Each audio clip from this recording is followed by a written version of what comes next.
آل بیت کے بارے میں بھائیوں نے بھی سوال کیا تھا، اور اس لحاظ سے بھی جاننا ضروری ہے کہ امام مسلم رحمہ اللہ روایت کرتے ہیں اپنی صحیح میں کہ نبی علیہ الصلوۃ والسلام نے غدیر خم پہ ایک خطبہ ارشاد فرمایا تھا۔ خم نامی ایک چشمہ ہے، ایک کنواں ہے، اس کے نام سے وہ جگہ مشہور تھی، وہاں پہ آپ نے خطبہ ارشاد فرمایا تھا۔ آپ نے دیکھا ہوگا کہ پاکستان انڈیا میں کئی دفعہ اشتہار بھی لگتے ہیں، لکھا ہوتا ہے عید غدیر خم، یہ اشتہار لگتے ہیں۔ ہم تو عید میلاد النبی علیہ السلام سے روکتے ہیں کہ نبی علیہ السلام سے محبت کرو، لیکن آپ کے دین میں اضافہ نہ کرو، ایک تیسری عید کا اضافہ نہ کرو۔ اوپر سے لوگ نئی سے نئی عیدیں نکال رہے ہیں۔ تو بہرحال میرے بھائی، غدیر خم کا واقعہ کیا ہے؟ ایک تو وہ باتیں ہیں جو اس میں ملا دی گئی ہیں، من گڑت ہیں، غلط ہیں، لیکن حقیقت کیا ہے؟ حقیقت یہ ہے کہ نبی علیہ الصلوۃ والسلام نے اس مقام پہ خطبہ ارشاد فرمایا، اور حوالہ کس کتاب کا میں نے دیا ہے؟ کس کتاب کا دیا ہے؟ مسلم شریف کا۔ وہ مانے نہ مانے، آپ تو مانے کم از کم، ٹھیک ہے؟ جو صحابہ کرام سے محبت رکھتے ہیں ان کو تو ماننا چاہیے کہ مسلم شریف کا حوالہ ہے کہ نبی علیہ الصلوۃ والسلام نے خطبے میں کہا، کیا فرمایا؟ کہا الا ایھا الناس۔ الا کا معنی کیا ہوتا ہے جی؟ نہیں، الا خبردار۔ الا کا معنی کیا ہوتا ہے؟ خبردار، وارننگ، توجہ، یعنی کہ جو بات کرنے لگا ہوں بڑی اہم بات ہے، مکمل توجہ سے سنی جائے، یہ کہنا چاہتے ہیں نبی علیہ السلام الا کہہ کے۔ تو آگے آپ فرماتے ہیں ایھا الناس، اے لوگو، فَإِنَّمَا أَنَا بَشَرٌ، اس میں کوئی شک و شبہ نہیں ہے کہ میں ایک بشر ہوں۔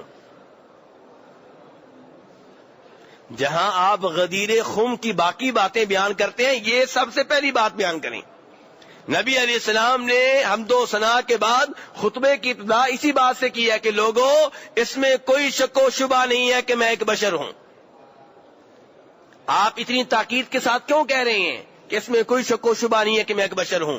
کیونکہ آپ کو معلوم تھا کہ میری شان تمام لوگوں میں سب سے زیادہ بلند ہے، اس لیے لوگ میرے معاملے میں مبالغہ کریں گے، حد سے آگے نکل جائیں گے۔ اور آپ نے کہا بھی تھا لا تطرونی، میرے معاملے میں مبالغہ نہ کرنا، حد سے آگے نہ نکل جانا، غلو سے کام نہ لینا۔ اس لیے یہاں بھی آپ کہہ رہے ہیں کہ لوگوں، اس میں کوئی شک و شبہ نہیں ہے کہ میں ایک بشر ہوں۔ یہی قرآن بتاتا ہے، یہی نبی السلام خود بتا رہے ہیں۔ آگے فرماتے ہیں یہ کیوں آپ نے کہا کہ میں بشر ہوں؟ فرماتے ہیں قریب ہے، وہ وقت قریب ہے کہ اللہ کی طرف سے آنے والا آئے گا، اللہ کا قاصد آئے گا، اور میں اس کی آواز پہ لبیک کہہ دوں گا۔ کیا مطلب؟ موت کا پیغمبر آئے گا، موت کا پیغام لے کر آنے والا آئے گا، اور میں اس کی آواز پہ لبیک کہہ دوں گا، یعنی کہ میں فوت ہو جاؤں گا۔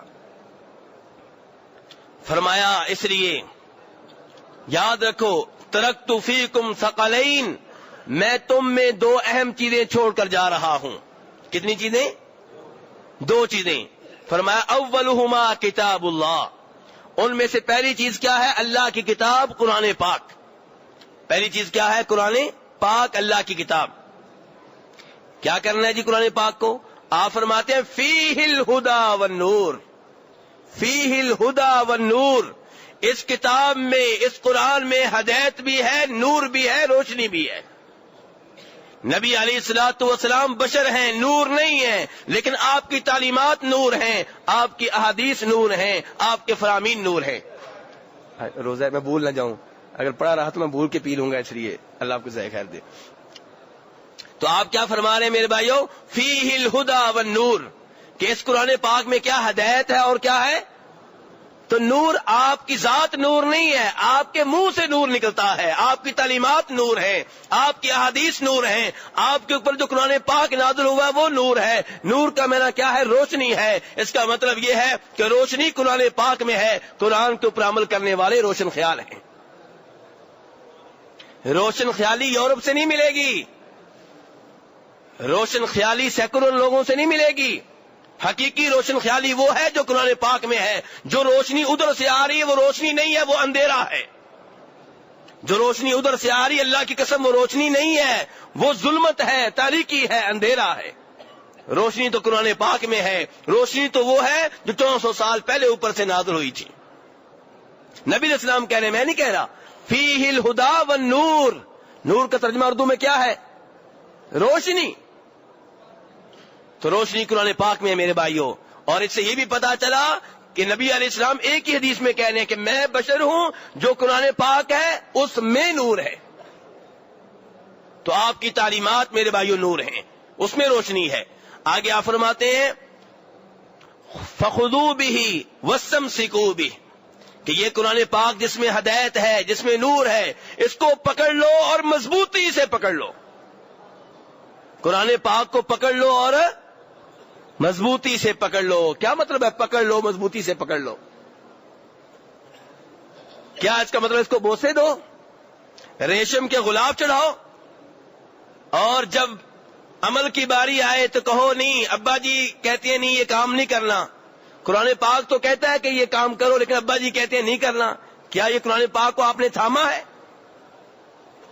جب قرآن پاک کی آیت سنائی جائے آپ کہیں نہیں میرے مولوی صاحب نہیں مانتے، میری مسجد کے شیخ صاحب نہیں مانتے، میرے قاری صاحب نہیں مانتے، میرے امام صاحب نہیں مانتے، میرے عالم دین نہیں مانتے، میرے پیر صاحب نہیں مانتے. نہیں، قرآن پاک کو مضبوطی سے پکڑ لو. چھوڑنا پڑے تو ساری دنیا کو چھوڑ دو، قرآن پاک کو نہ چھوڑو. وَاسْتَمْسِكُوا بِهِ، اسے مضبوطی سے پکڑ لو. قرآن پاک کے اوپر عمل کرنا ہے، ایک ایک آرڈر کے اوپر عمل کرنا ہے. جس چیز سے قرآن پاک نے روکا ہے اس سے دور رہنا ہے، جس کے کرنے کا حکم دیا ہے اس کے اوپر عمل کرنا ہے. تو نبی علیہ السلام کیا فرما رہے ہیں؟ دو چیزیں چھوڑ کے جا رہا ہوں. پہلی کیا بتائی؟ کتاب اللہ، قرآن پاک. اور اس کے بارے میں بتا دیا کرنا کیا ہے. کیا بتایا؟ ایک تو بتایا کہ لوگوں اس میں ہدایت ہے اور نور ہے. دوسرا بتایا اس کو مضبوطی سے پکڑ لو. فرمایا دوسری چیز جو تم میں چھوڑ کے جا رہا ہوں وہ کیا ہے؟ اہل بیتی، میرے گھر والے. کون ہیں؟ میرے گھر والے. لیکن قرآن پاک کی باری آئی تھی تو آپ نے کہا تھا اس کے ساتھ کرنا کیا ہے. ایک ہے یہ بتانا کہ چھوڑ کے دو چیزیں جا رہا ہوں، آگے پھر یہ بھی بتانا ہے کہ اس کے ساتھ کرنا کیا ہے. جو دو چیزیں آپ چھوڑ کے جا رہے ہیں ہم اس کے ساتھ کیا کریں. قرآن پاک کے بارے میں بتایا کہ اس کو مضبوطی سے پکڑ لو، اس کے اوپر عمل کرنا ہے، اس میں ہدایت ہے، نور ہے. اور جب یہ کہا کہ گھر والے چھوڑ کے جا رہا ہوں تو یہ نہیں کہا کہ ان کی تعلیمات پہ عمل کرنا ہے، ان کی ایک ایک بات حرف آخر ہے. نہیں، وہاں پہ یہ کہا اذکرکم اللہ فی اہل بیتی، میرے گھر والوں کے بارے میں اللہ سے ڈرتے رہنا. یعنی کہ ان سے محبت کرنی ہے، ان کا خیال رکھنا ہے، ان کا احترام کرنا ہے، ان کے حقوق دینے ہیں. وہ شریعت نہیں ہے، شریعت قرآن پاک ہے. ان کو احترام دینا ہے، ان کو محبت دینی ہے، ان کا ادب کرنا ہے، یہ صحیح ہے. میرے بھائی فرق سمجھ رہے ہیں دونوں چیزوں میں؟ آپ نے بتایا دو چیزیں چھوڑ کے جا رہا ہوں. پہلی چیز کے بارے میں بتایا کہ اس کے اوپر عمل کرنا ہے، مضبوطی سے تھامنے رکھنا ہے. دوسری چیز کے بارے میں بتایا کہ آل بیت ہے میرے، اذکرکم اللہ فی اہل بیتی، ان کے بارے میں تمہیں کہتا ہوں اللہ کو یاد رکھنا، میرے گھر والوں کے معاملے میں اللہ کو بھول نہ جانا. تو یہ میرے بھائیوں نبی علیہ السلام کی حدیث ہے. اس میں آپ کہنا چاہ رہے ہیں کہ میرے گھر والوں کا خیال رکھا جائے. جب آپ کے گھر والوں کا خیال رکھنا اتنا ضروری ہے تو پھر ہمیں معلوم کرنا ہوگا کہ آپ کے گھر والے ہیں کون، تاکہ ہم ان سے محبت کریں، تاکہ ہم ان کا احترام کریں. تو میں نے کل بھی بتایا تھا اور آج ذرا تفصیل کے ساتھ دلائل کے ساتھ بتاؤں گا. آپ کے گھر والے کون ہیں؟ پہلے نمبر پہ آپ کی بیویاں. کون میرے بھائیوں؟ دوسرے نمبر پہ آپ کی اولاد، اور تیسرے نمبر پہ جناب عبد المطلب کی اولاد میں سے وہ سارے لوگ جو مسلمان ہیں. عبد المطلب کی اولاد میں سے وہ سارے لوگ جو کون ہیں؟ مسلمان. اسلام شرط ہے ورنہ اس نسبت کا کوئی فائدہ نہیں ہوگا. تو اس لحاظ سے آپ کے جو چچاؤں کی اولاد ہے وہ بھی آل بیت میں سے جو مسلمان ہیں. تو کون کون سے؟ آل علی، جناب علی کی اولاد رضی اللہ تعالیٰ عنہ، آل عباس، آپ کے چچا جناب عباس کی اولاد، نمبر 3 آل جعفر، جعفر کی اولاد، نمبر 4 آل عقیل، عقیل کی اولاد، نمبر 5 آل حارث، آپ کے چچا حارث کی اولاد۔ کتنے لوگوں کے نام آئے ہیں؟ 5۔ ان 5 کی جو اولاد ہے وہ بھی آل بیت میں سے ہے۔ کیا ان میں ابو لہب کا نام آیا؟ ابو طالب کا نام آیا؟ کیوں؟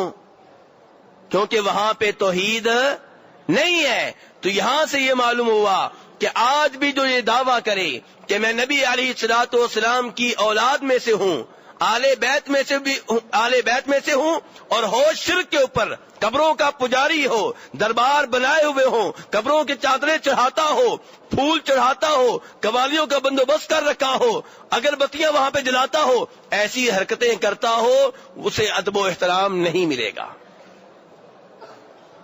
اسے ادب و احترام، آپ کے آل بیت میں سارے چچا شامل نہیں ہو سکے، آپ کے چچاؤں کی ساری اولاد شامل نہیں ہو سکی، صرف وہ شامل ہو سکے جنہوں نے توحید اپنائی، جنہوں نے اسلام کی نعمت کو، ایمان کی نعمت کو قبول کیا۔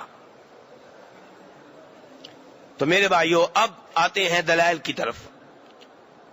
سب سے پہلے یہ دیکھنا ہوگا کہ نبی علیہ الصلوۃ والسلام کے جو چچاؤں کی اولاد ہے کیا واقعی آل بیت میں سے ہے؟ تو میرے بھائیوں، اس بارے میں ہمارے پاس ایک حدیث ہے جسے روایت کرنے والے امام مسلم رحمہ اللہ ہے۔ کون ہے روایت کرنے والے؟ اور آپ جانتے ہیں کہ بخاری اور مسلم حدیث کی وہ 2 عظیم کتابیں ہیں جن کی احادیث شک و شبہ سے بالاتر ہیں۔ اور اس حدیث کو روایت کرنے والے کون ہیں؟ عبد المطلب، ذرا یاد کیجئے گا، عبد المطلب ابن ربیعہ ابن حارث ابن عبد المطلب، یعنی کہ نبی علیہ السلام کے دادا کا نام کیا ہے؟ تو یہ جو عبد المطلب ہیں آپ کے دادا عبد المطلب کے پوتے ہیں۔ ایسے ہوا نا؟ عبد المطلب ابن ربیعہ ابن حارث ابن عبد المطلب۔ اور یہ عربیوں میں عام چیز ہے کہ دادا کے نام پہ پوتے کا نام رکھنا، دادا کے نام پہ بیٹے کا نام رکھنا۔ آج بھی عربوں میں یہی کچھ ہے، آج بھی حدیث شریف میں آتا ہے نا کہ اللہ کو سب سے زیادہ پیارے نام کون کون سے ہیں؟ جی، عبداللہ اور عبد الرحمن۔ اور جب کسی بھائی کو بتایا جائے کہ یہ نام رکھو، کہتا ہے نہیں ہمارے خاندان میں نام موجود ہے۔ نہیں میرے بھائی، نام کا تکرار ہو سکتا ہے۔ آپ کے خاندان میں کس کا نام ہے؟ یہ چچا کے بیٹے کا، ماموں کے بیٹے کا، پھپھو کے بیٹے کا، آپ کے گھر میں تو نہیں ہے۔ تو آپ یہ نام رکھیں، بار بار رکھیں۔ تو بڑا کہنے کا مطلب یہ ہے کہ حدیث کو روایت کرنے والے ہیں عبد المطلب کے پوتے عبد المطلب، عبد المطلب ابن ربیعہ ابن حارث ابن عبد المطلب۔ پوتے بنے یا پڑپوتے؟ پڑپوتے بنے، ٹھیک ہے۔ عبد المطلب ابن ربیعہ ابن حارث ابن عبد المطلب۔ یہ کہتے ہیں کہ ایک ساتھ بیٹھے ہوئے تھے جناب عباس رضی اللہ عنہ، یہ کیا لگتے ہیں نبی اسلام کے چچا، اور کہتے ہیں کہ میرے والد ربیعہ بن حارث بن عبد المطلب بیٹھے ہوئے تھے۔ اب ربیعہ بن حارث یہ کیا لگے؟ عبد المطلب کے پوتے، اور اس عبد المطلب کے والد، اور نبی علیہ السلام کے کیا لگے؟ نبی علیہ السلام کے چچا زاد بھائی کے بیٹے۔ کیونکہ چچا کون ہوئے؟ حارث، اور حارث کے بیٹے کون ہیں؟ ربیعہ۔ ربیعہ کیا لگے؟ چچا زاد۔ آگے ان کے بیٹے عبد المطلب، وہ کیا لگے؟ چچا زاد کے بیٹے۔ تو یہ عبد المطلب کہتے ہیں کہ جناب عباس اور میرے والد ربیعہ یہ دونوں ایک ساتھ بیٹھے ہوئے تھے، تو دونوں نے مجھے بلایا۔ مجھے سے مراد کون ہے؟ کون ہے میرے بھائی؟ عبد المطلب، اور فضل ابن عباس کو بلایا۔ فضل ابن عباس کس کے بیٹے ہوئے؟ حضرت عباس کے، یعنی کہ حضرت عباس کا بیٹا بھی آ گیا اور ربیعہ کا بیٹا بھی آ گیا۔ سب کے اوپر اللہ کی رحمتیں ہوں، سب سے اللہ راضی ہو جائے، رضی اللہ تعالی عنہم۔ تو یہ عبد المطلب کہتے ہیں کہ مجھے بلایا اور فضل بن عباس کو بلایا گیا، دونوں کے والد موجود ہیں, دونوں کے بیٹے آ گئے. تو بیٹوں سے والدین کہہ رہے ہیں کہ نبی علیہ الصلوۃ والسلام کے پاس جاؤ اور آپ سے بات کرو, آپ سے یہ کہو کہ زکوٰۃ جمع کرنے کی ڈیوٹی آپ ہم دونوں کی بھی لگا دیں. کیونکہ ہم نوجوان ہیں جیسا کہ آپ دیکھ رہے ہیں, اور ہمارے والدین کے پاس اتنے پیسے نہیں ہیں کہ حق مہر دے کے ہماری شادی کر سکیں. کیونکہ عربوں میں حق مہر صحیح معنوں میں ہوتا ہے, ہمارے ہاں جہیز صحیح معنوں میں ہوتا ہے اور حق مہر برائے نام ہوتا ہے. ایسے ہی ہے نا؟ بہتر یہ ہے کہ آپ جہیز بھی معمولی رکھیں یا نہ رکھیں, اور حق مہر ضرور ہونا چاہیے لیکن تھوڑا رکھیں. لیکن نہیں, ہم کیا کرتے ہیں کہ جو رسم ہمیں ادھر سے ملی ہے وہ ٹھیک ٹھاک اور بھرپور طریقے سے ہوگی, اس میں مطالبوں کی فہرست آئے گی, موٹر سائیکل, کار, فریج, پلاٹ, یہ وہ مطالبات ختم ہی نہیں ہوتے. لیکن حق مہر تو اللہ نے رکھا ہے, وہ الگ بات ہے, شریعت ترغیب دیتی ہے کہ تھوڑا ہونا چاہیے, لیکن ہم نے جو چیز اللہ نے رکھی ہے وہ معمولی کر دی, اور جہیز اللہ نے نہیں رکھا وہ ہم نے بڑھا دیا. تو ہمارے ہاں اب شادی کرنا مسئلہ ہے لڑکی کے باپ کے لیے, اور اس حدیث میں مسئلہ بنا ہوا ہے شادی کرنا کن کے لیے؟ لڑکے کے والدین کے لیے. تو نبی علیہ السلام کے پاس جاؤ اور آپ سے کہو کہ ہم نوجوان ہیں, شادی کی عمر کو پہنچ گئے ہیں, اور ہمارے پاس اتنا حق مہر نہیں ہے کہ ہم شادی کر سکیں, تو آپ ہماری ڈیوٹی لگا دیں زکوٰۃ جمع کرنے کی, تاکہ ہم وہ مزدوری لے کے, اجرت لے کے بعد میں شادی کر سکیں.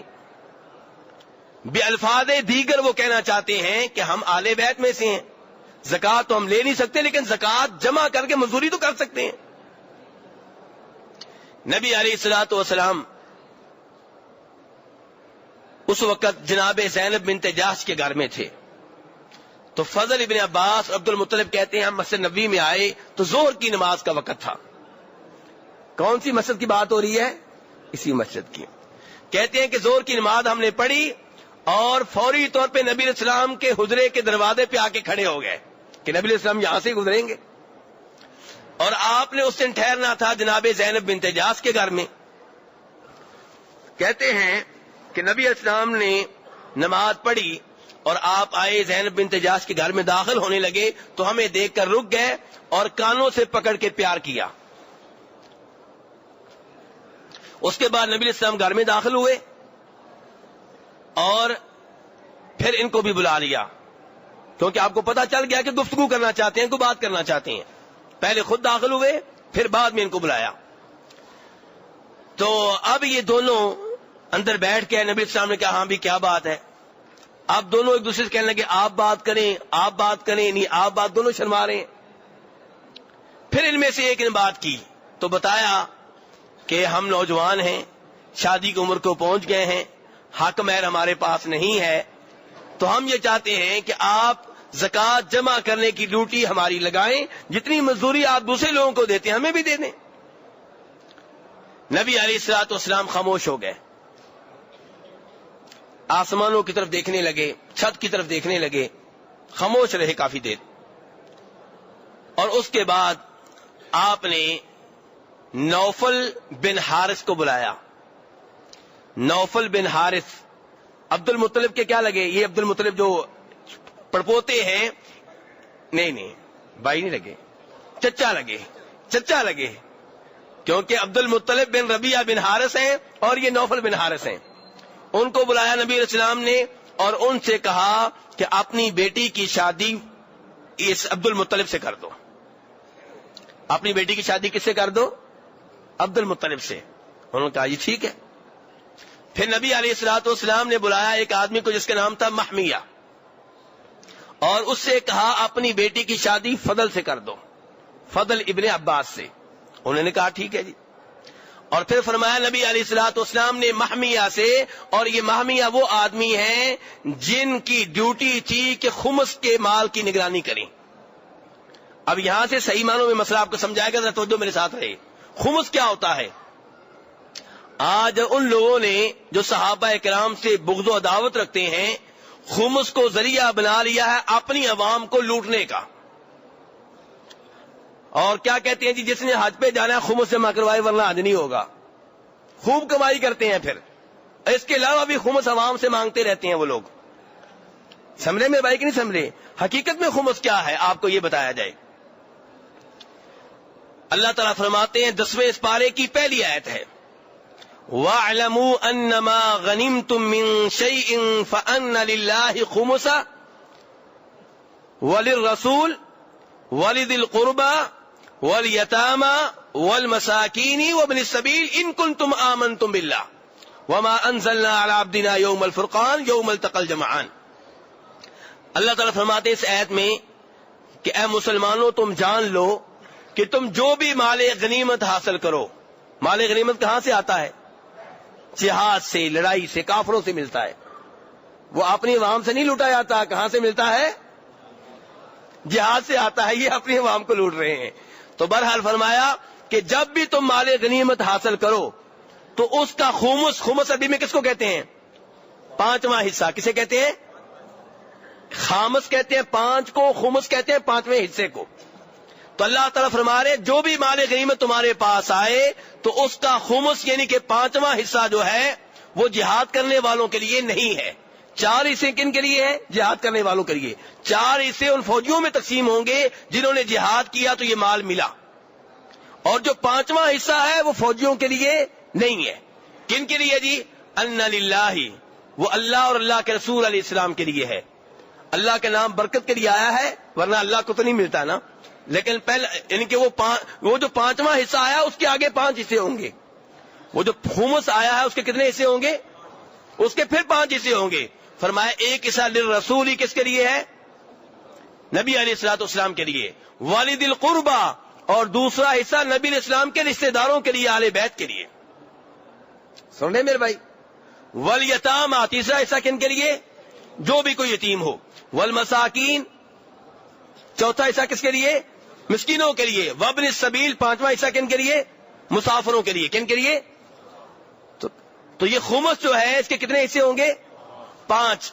ان میں سے ایک حصہ نبی علیہ الصلوۃ والسلام کی ذات کے لیے ہے اور دوسرا حصہ آپ کے رشتہ داروں کے لیے ہے اور باقی 3 حصے یتیموں، مسکینوں، مسافروں کے لیے ہیں. اب خمس کا نگران کون تھا نبی علیہ السلام کے زمانے میں؟